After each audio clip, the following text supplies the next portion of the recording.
Hi, everybody. Welcome back to Stefanie Drysdale's Weekly Cyber Recap. It's number 48 for Friday, December 4th, 2020. Miss Stefanie, take it away. Thank you, Chuck. So I'll just jump right in. This week on ZDNet, they shared their best VPN service in 2020. We got a lot of great feedback on this, a lot of commentary on these things. Just really important to remember, and the comments definitely reflected this, that nothing is ever going to be foolproof. That doesn't mean we don't not lock our doors or wander down dark alleys at night.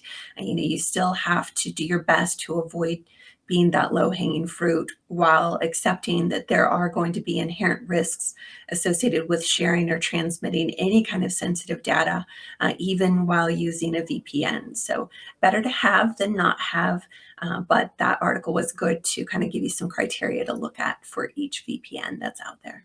ZDNet also shared their biggest hacks and data breaches of 2020.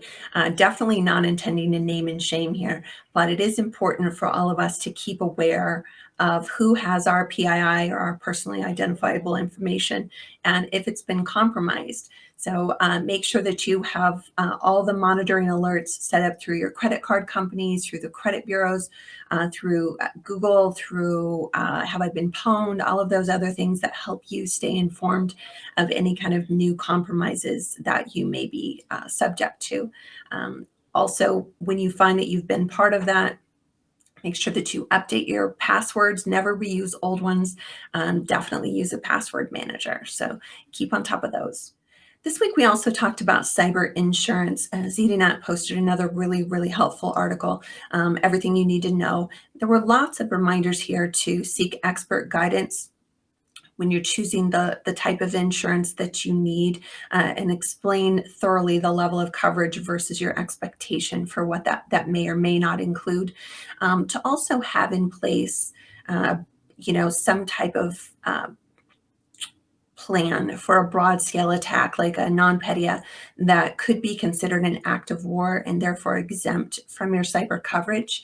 Not a prevention by any means to have insurance, but just another layer of support in the event that you would need it. So be sure to catch that article.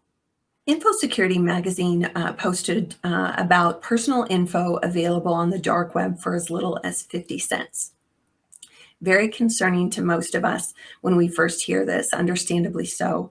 But with a new breach every other day, it's becoming all too common. It stresses the need for all of us to stay vigilant about monitoring our own information online, locking up our credit when we're not actively seeking new lines of credit. And then just to make sure that we have the notifications and protections, as well as vetting the companies that we're sharing our information with. Additionally, this demands that the industry start to step up its game with better, more secure methods for identity verification, in addition to passwords and multi-factor and those types of things, so that we're not constantly exposed to the level of risk that we see each day that just continues to grow and grow. Andrew Smeaton this week published an article that I thought was really excellent, titled "A CISO's Perspective: Smart Home but a Suspicious CISO." I love this. It gives us all some really practical advice for securing our home networks, asking us to weigh the benefits of adding new devices before we buy them, and considering if the info fell into the wrong hands, which it so often does. It reminds us to keep the firmware updated on all of these devices, because I know you guys would never, ever keep a device that does not constantly update or provide updates regularly. And it also suggests that we all research the products and the companies behind them, where they're located. Definitely, we prefer domestic versus certain countries, and the reputation behind them. Have they been subject to compromises in the past, and how was that handled, if so? To build a secure Wi-Fi network with strong passwords, change the SSIDs to not include the vendor manufacturer specific names. Really easy for a hacker to just do a quick Google search and find out the default password that goes with your particular router or modem, and different vulnerabilities associated with each one.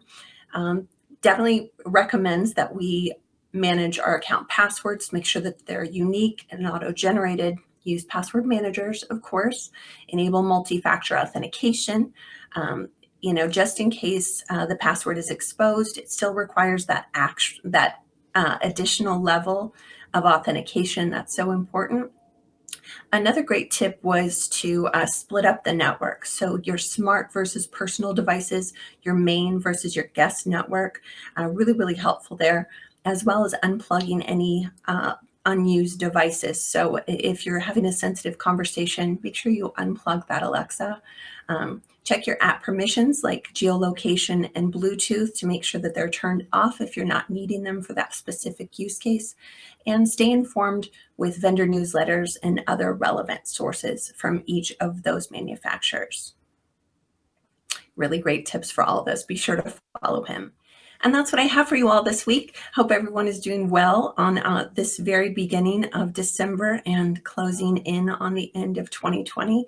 I hope you're staying healthy, and I look forward to seeing you all next week.